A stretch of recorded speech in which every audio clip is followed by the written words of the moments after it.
Welcome to another episode of the Peak Potential Success Show. My name is Fong. I'm an entrepreneur, business strategist, real estate investor, speaker, and also a best-selling author. And every single day, I have the opportunity to help others unlock the potentials and guide them to succeed. Today, I have an amazing guest, and you're going to hear me say amazing a lot of times today. The first time I heard this person sing, I was blown away. I was completely wowed, and I was like, wow, this guy is absolutely amazing and incredible. And I wasn't the only one who thought so, because lots of people think the same thing. In fact, he's got high praise from Sarah McLachlan. In fact, she's gotten him to open in front of 20,000 people for her. His song, You're Amazing, has been viral in Canada, UK, Netherlands, and hit number 4 on the viral charts of Spotify. Then his song, Enemy, has been picked up by CBC, Stingray, Spotify, Amazon playlist, and all that kind of stuff. So he has been all over the place. He's performed with the Edmonton Symphony Orchestra in front of thousands of people. He's performed all over the world in over 35 different countries. So please welcome Mr. Amazing himself, recording artist, Mr. Martin Kerr. Thank you. Wow. I should hire you to introduce me on stage, Fong. That was one of the best intros I've ever had. Well, thank you so much for being here. It's an honor. It's an absolute pleasure. Yeah, we've been friends for a few years now, and it's a pleasure to be on the show. I love what you've been doing with it, and bringing kind of these gems of people's experience in different fields to help others achieve their dreams. So tell me, how does a kid from Oakham go to China, start teaching, and then appear on Canadian Idol, and then getting a song number 4 on the list, and then performing in front of 20,000 people, and then also get nominated for like Pop Artist of the Year? How does that happen to somebody like you? Honestly, I never know what's going to happen next. And I certainly didn't plan for all of those things to happen. It's really one foot in front of the other, one step at a time, and making the space for those things to happen.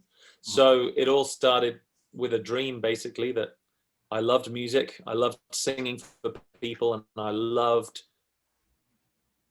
magic that can happen when a beautiful, powerful song is heard face to face. And so that was something that had always affected me since I was a little kid. I loved sitting around the campfire listening to songs, or singing in the car with my family, or just singing to myself as I was kicking a ball in the backyard. Singing was always my favorite thing to do. And of course, growing up, people always told me, you better have a plan B, you better, get a degree, you better have a real job. That can be a good hobby. There was always this idea that you were either going to be a starving artist or a global superstar, and there's nothing in between. But the truth is, there's a lot in between, and it's perfectly possible to make a decent living making good music for people without being either of those things. And so for me, my dream was to be able to make a living making music, and making music that uplifted people's hearts and somehow made their day better and made the community richer. So when I moved here in 2005, I'd already spent several years traveling around the world. After I left high school, like the day after I finished my exams, I went traveling around the world. And on my travels, I happened to meet a young lady from Canada. And a few years later, after we'd been pen pals for a few years, I moved here to marry her. And I came here not knowing anybody. I had $20 to my name, and I spent that on a very cheap engagement ring for Tara, which she was kind enough to accept. And I started my new career fresh from dropping out of university. I was on a full scholarship at a university in Virginia, but I was dangerously close to getting that degree and perhaps getting a real job. So I dropped out before that could happen to marry my sweetheart and become a street performer in Edmonton, which has 2 months of summer. So it was maybe not the best plan, but because of that, here in Edmonton, people really make the most of their summers, and they really appreciate and do their best to support local artists. So, I tried doing it by the book, copying other musicians that I had gotten to know in town through open mics and stuff, and which meant, organizing a gig at a local bar or something and putting up posters around the town and spamming all your friends on Facebook to come. And then you end up playing for 5 people and a dog at 11 p.m. on a Wednesday night. And as I looked around me, I tried going this route for the first 9 months or so as a full-time musician. and I wasn't making any money, and I noticed that nobody else was either. So I kind of decided right there and then that something was going to have to change. If I was going to figure this out, how to make a living at music, I was going to have to do it differently and figure it out myself. So I started street performing, busking at the farmers market, and that started bringing in a little bit of money and slowly building a fan base. And then I could fill a coffee shop with 30 fans on a Friday night. But it wasn't really a living. And then I took the opportunity to go on Canadian Idol, which I'd never even watched, because for me, music wasn't about fame and fortune and reality shows. It was about face-to-face, heart-to-heart connection. Anyway, I went on the show. I got pretty far, and further than I imagined I would. I got to the final rounds, and I was on national TV for millions of viewers for several weeks. But it did very little for my career. I sold a few extra albums on iTunes that month, and a few people noticed me in the grocery store and got excited for a couple of weeks afterwards. But that was it.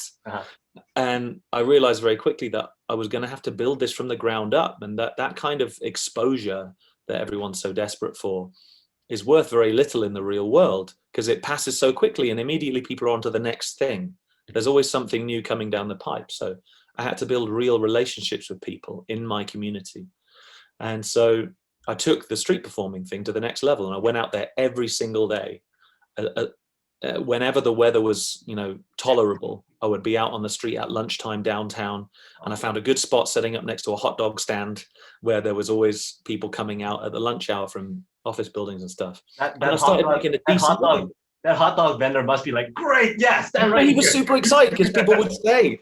People would want to hang out there. And so it was very kind of symbiotic. He would give me a free hot dog every day. And we got on pretty well. Yeah. But that was kind of the start of it, was realizing that I didn't need exposure. I didn't need music venues. I just needed to take my music to people where they were at and give them an experience, maybe an experience they weren't expecting to have that day, that changed their day for the better. And that's where it all began. And I just did that in as many places at as many times as I possibly could. And day by day, week by week, month by month, I built an audience right in my hometown. And the best part about this career that I've been able to build is that I don't have to leave home to make a living. 90% of my work is right here in a city of Edmonton where I live. Wow. And many people would think that's not a big enough market to make a living, but it's a city of 1 million people and they all love music. So if you can find a way to bring it to them and be open to receiving payment, then or giving them reasons to support you, then it's actually been not that difficult with a bit of persistence if you see it as a small business and not as some great dream of being a global superstar. Well, you talked about how you did things a little bit differently than everybody else does. And in fact, like during this whole COVID time, you have done something completely different, and it's doing street performance again, but at another level. It's like street concert. And you did over what, 250, 300? Yeah, almost 300 street concerts this year. Wow, that is more than anybody else would have done on a regular year. Yeah, absolutely. It was an insane amount. And honestly, I'm just kind of coming up for air now. The last few weeks, I haven't been gigging because it's been too cold. And I'm finally feeling a resurgence of the energy that I had before the summer that was all spent on those street concerts, which was the best way to spend it, honestly. And it was kind of like coming full circle, because for the last few years, I started working with a good friend of mine as my manager. And honestly, in a town like Edmonton, there isn't much of a music industry to speak of. Right. Professional managers and record labels don't hang out here. They're all in the bigger cities. But a friend of mine was really passionate about helping me, and he didn't have any experience, but he wanted to do it so bad that we figured it out together. And together we were able to take on some of the big dreams that I had for myself that I'd never really had the guts to take on, because it seemed like too much for one person. Like, I'd always wanted to play my own theater shows. And so with his help, our first project together was to sell out a 500-seat theater, because I've been busking for 10 years and I had a lot of fans, and they were always asking, when can I come and see you next? But I couldn't invite them to anything because all my gigs were private events, house concerts and weddings and charity events and stuff. I wasn't playing venues because there was no money to be made at them. So we rented this theater.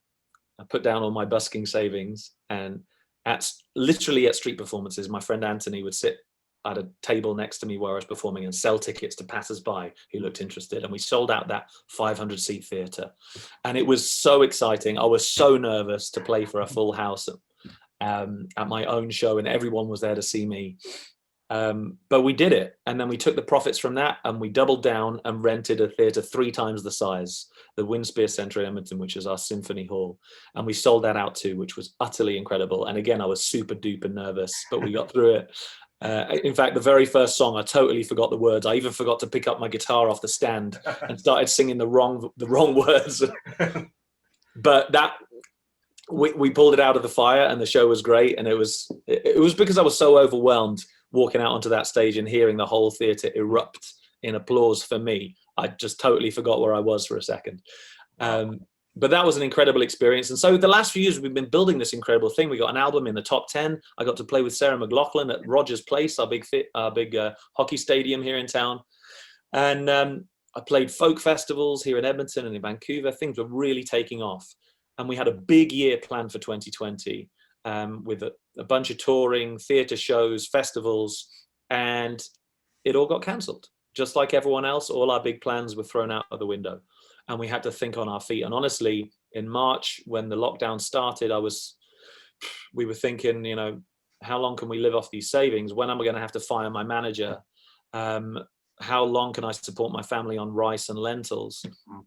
And we put out a song called Isolation Groove. Yeah, I saw that. Amazing. Yeah, I was making a collaborations album, and we just spontaneously, on the day the lockdown was announced and all our gigs got cancelled at once, me and my friend Anne Vreen wrote this song called Isolation Groove to cheer ourselves up. And it was super fun. It got played on all the local stations here, and the video went national. It went pretty viral on YouTube for that first week of the lockdown. Yeah, so that was a good thing. That got aired in March. Like, we just started this whole thing. So how long did it actually take you to get that song written? And then we wrote it in 4 hours on the day the lockdown was announced. So that would have been like March 15th or something. And the very next day we recorded a music video, which was another like 4-hour shoot. Wow. And that night we released the song and the video.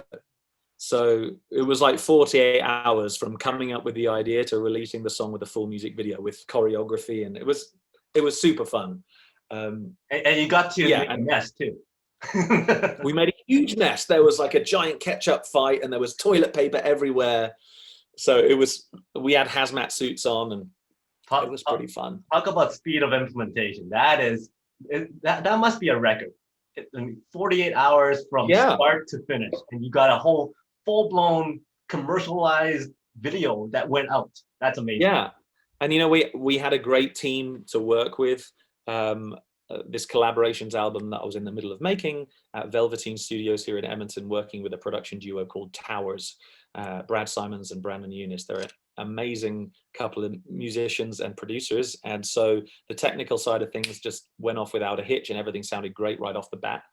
And having worked in this industry in this city for long enough, I was able to reach out to people to make it all happen very quickly. But I'm just so lucky to have that team of people around me and a real community of support. People, I find, and I don't know if this is true in other places, I don't feel like it's very true in Britain where I'm from. Edmonton has a really can-do attitude. When you step up and try something crazy, people pop up their heads and say, I'll help, or that's great, can I come? Whereas where I'm from in England, people are usually like, who do you think you are? That will never work, that kind of thing. Very kind of trying to squash your dreams, rather. Here it's like, yeah, of course we can do it. Why not give it a try? So that's been very liberating. And working with my manager, Anthony, who was never a manager before he started working with me, we were just soccer buddies.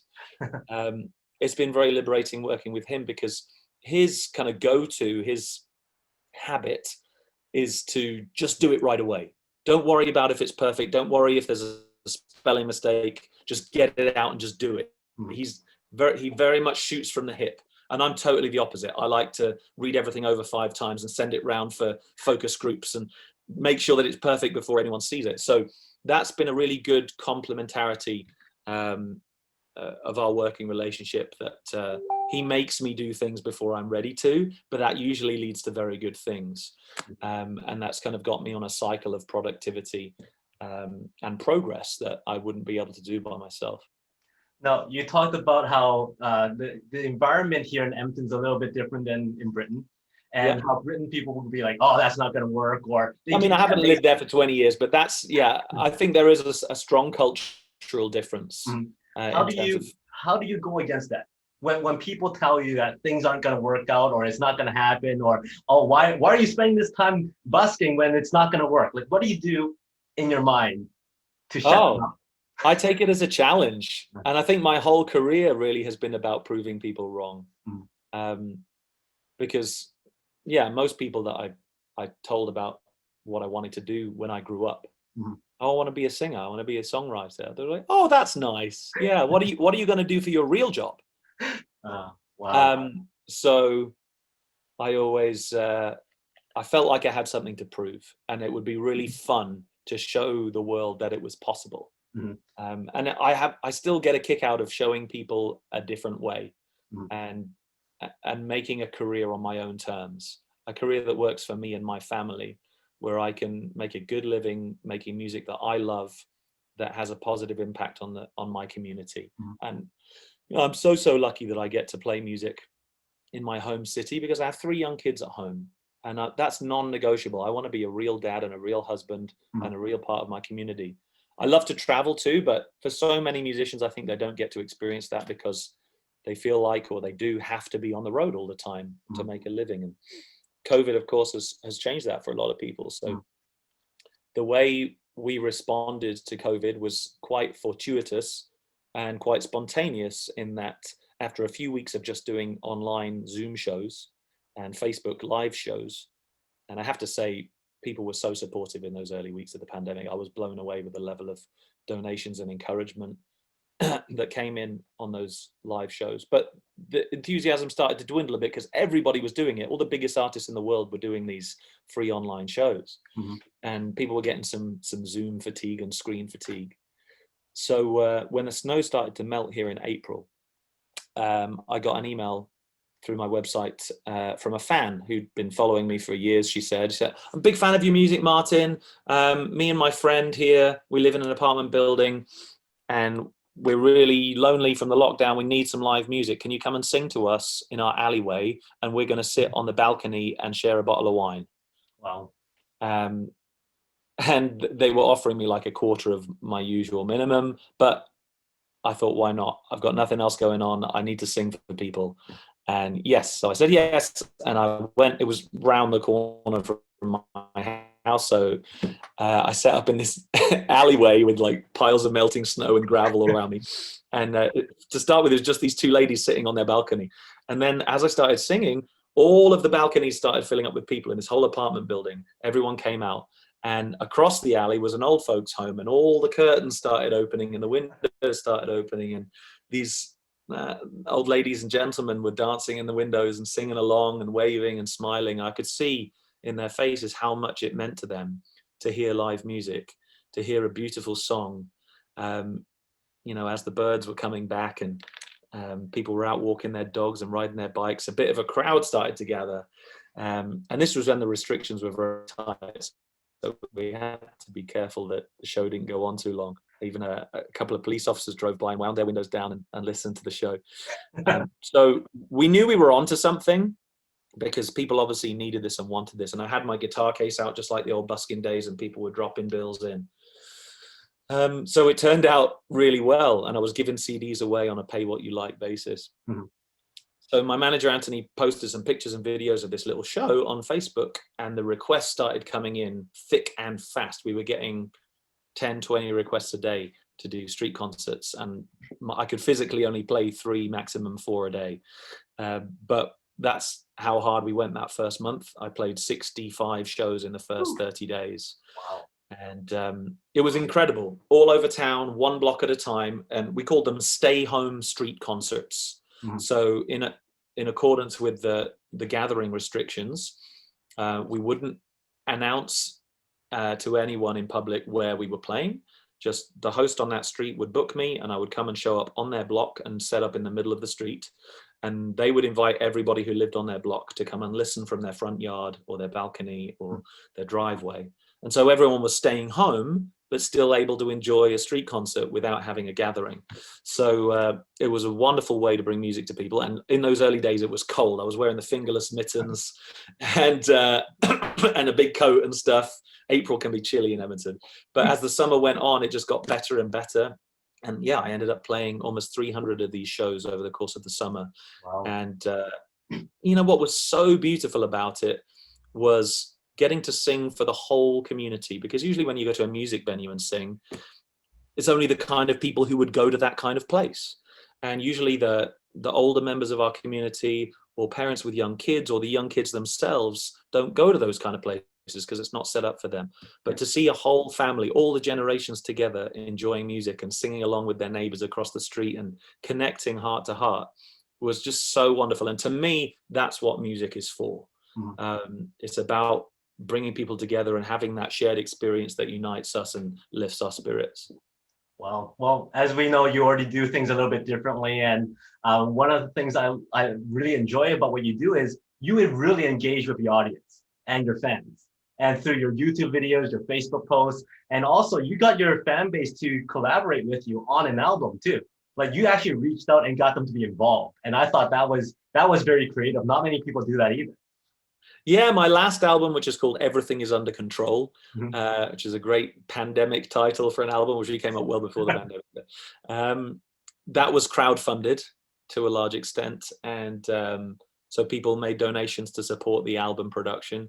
And we provided all kinds of unique experiences for people as part of that. We had a special fan dinner before the Edmonton Music Awards, and I sat with 15 of my closest fans at dinner before, and then at the show itself, and they all came up on stage with me to accept the award for Best Single, which was pretty cool.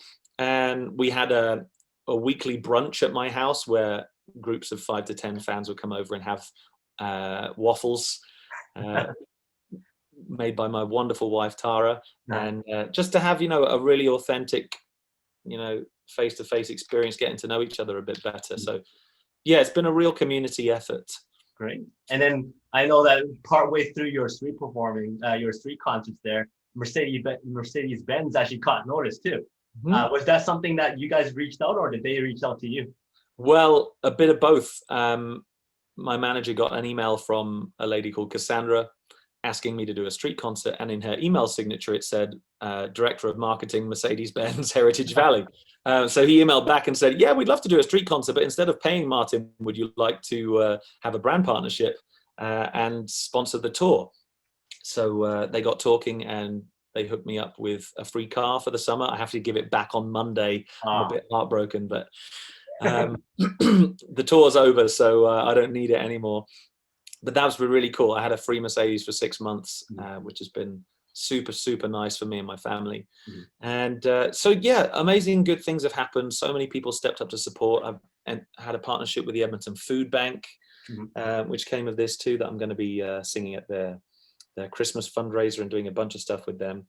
Lots of good things have happened. And I see it in your background today, you have the Jubilee Auditorium. I'm glad you noticed which venue this is. So that's the biggest theatre in Edmonton, 2,700 seats. And that was my next big dream. We'd sold out the Windspear 2 or 3 times. Yeah, and I was very happy to be at that concert too. I got to watch you at Windspear. Thank you. Thanks for coming. And so for the next step, we had to go bigger. And the only bigger theatre in Edmonton is the Jubilee. So we rented that with a big deposit before the pandemic, and the plan was to sell it over the course of the summer at all my shows and festivals and street performances and house concerts. And of course, when everything was cancelled, we didn't know how on earth we were going to sell the Jube. So we started selling it at the street shows. And it's been my experience that it's much easier to sell a big event than a small event. If you do something audacious and exciting that people don't want to miss, first of all, I'm genuinely excited about it. It's much easier for me to sell a ticket to the Jubilee than it is to Joe's Coffee House, which is not a real place, but you know what I mean? Like at a small place like that, they feel like, oh, it could happen anytime. I could go anytime. I don't need to go to this one. When you do something big and special that you've never done before, people don't want to miss it. And that's the excitement that I'm able to convey in person at the show, having just sung my best song, and everybody's feeling good, I say, if you've had a good time today, I would love you to come to my next big show. It's going to be at the Jubilee Auditorium, the biggest theatre in Edmonton. It'll be my biggest ever headlining show. There's going to be some really special guests. I'll be launching my new collaborations album. So I was able to tell people about something genuinely exciting that was coming up. And people just bought tickets in droves. We sold 2,500 tickets on the street this summer. And of course, now the show's been postponed, but we were very honest with people at the time, like, we don't know what's happening with COVID, but cross your fingers with me and have something to look forward to. We'll make it happen eventually. And that's what, we've had to postpone the show now till next September, but it will go ahead, and it will be even better for the waiting, I'm sure. Well, for those of you who are watching this and who are in Edmonton, make sure you catch that show in, that's September now, right? Next year? September 17th is a Friday night, and there's about 50 tickets left on Ticketmaster or at martinkerrmusic.com. Well, I'll put the link up on this video as well, so that people can find your website and pick up some of your music and get to know you a bit more. Thank you. So very quickly, I know you only have about 5 minutes left. If you have a message for the entire world, what main message would that be? Wow. There's so many things I could say, but just to get personal for a minute, for me, one of the greatest things in my life that has informed a lot of what I do is growing up as a Baha'i, part of the Baha'i faith. And one of the teachings of the Baha'i faith that has really kind of lit a way for me is that work is worship. And if you find something that you love to do that has a positive impact on others, and you offer it to them in a spirit of service, good things will happen inevitably when you take that attitude into your work every day. And that's what I found with music is, I think for many musicians, they might feel that playing on the street, waiting for strangers to throw money at them is humiliating or beneath them, or not good enough for their art. And for me, I just had to put those thoughts out of my head and focus on the fact that I was bringing joy to people, and that this was a service I could give to the community to brighten people's day. And with that attitude, so many good things have happened. And not only being willing to give, but being ready to receive as well, and making it easy for people to give back to you.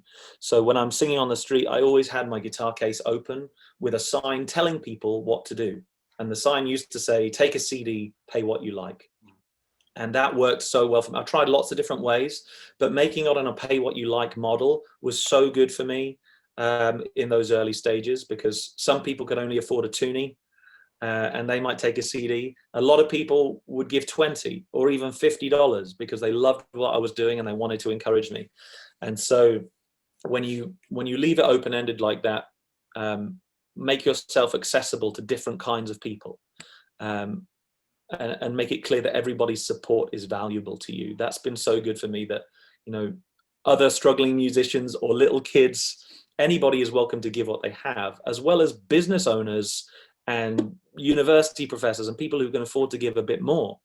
So I've been able to make friends of all ages and all backgrounds. And so for me, seeing your work as a service, seeing it as a form of worship, if you believe in such things, and then being open to receive, not just being open to it, but letting people know. After every song, I would tell people, thank you so much for listening. If you want to make a donation, come right up. If you want to get a CD, come right up.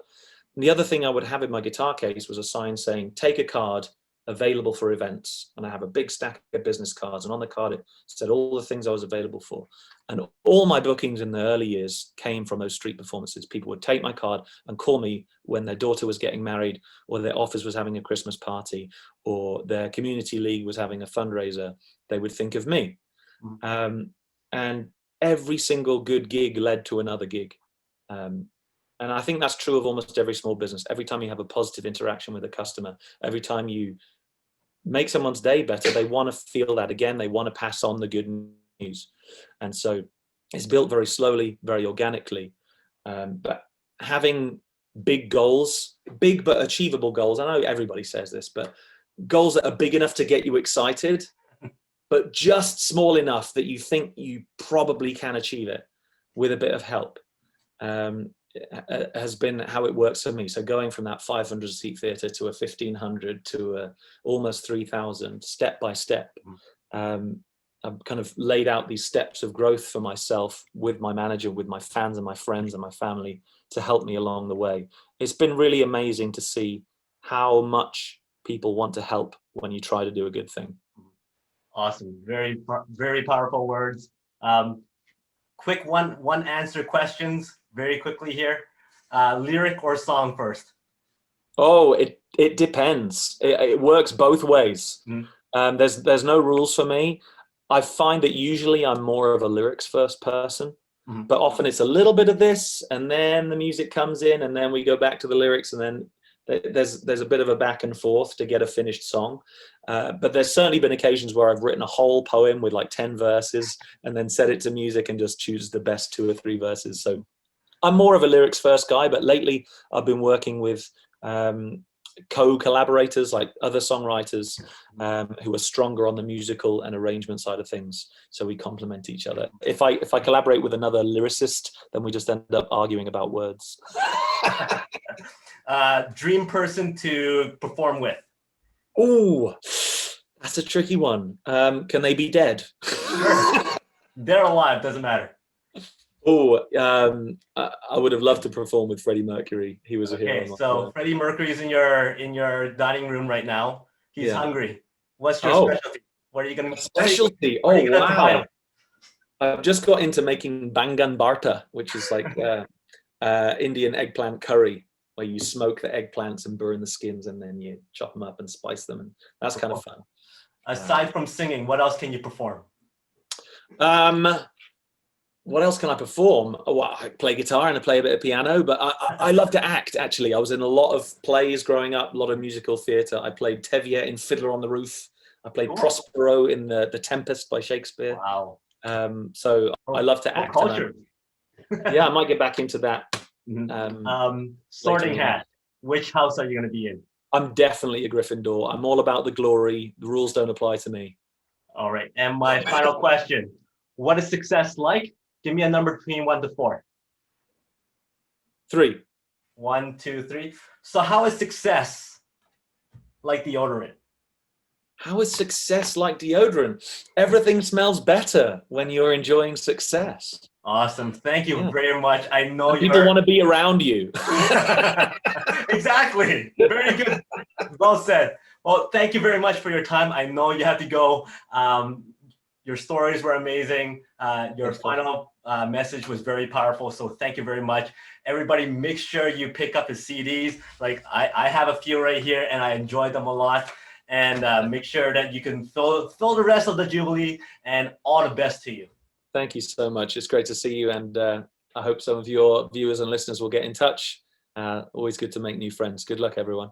Awesome. He is Martin Kerr. My name is Fong Chua. Until next time, today is the day to unlock your peak potential. We'll see you later.